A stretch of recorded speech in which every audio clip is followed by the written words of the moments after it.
అంతర్జాతీయ వయోవృద్ధుల దినోత్సవాన్ని పురస్కరించుకొని హైదరాబాద్ నక్లెస్ రోడ్లోని జలవిహార్లో అవగాహన ర్యాలీ నిర్వహించారు. సాధికారత శాఖ ఆధ్వర్యంలో చేపట్టిన ఈ ర్యాలీలో వికలాంగులు, వయోవృద్ధులు, ట్రాన్స్జెండర్లు పాల్గొన్నారు. ఈ కార్యక్రమానికి మంత్రి సీతక్క హాజరై ర్యాలీని ప్రారంభించారు.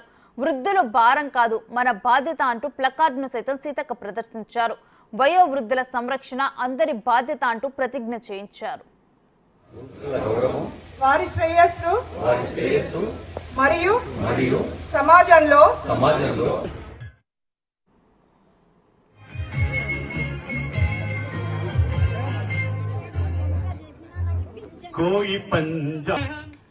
పిల్లల్ని కనిపించి ప్రయోజనాలను చేసిన వయోవృద్ధులు అందరికీ ఆదర్శనీయమని సీతక్క కొనియాడారు. కన్నవారిని సరిగ్గా చూసుకోలేనప్పుడు డబ్బుకు, హోదాకు విలువ ఉండదని తెలిపారు.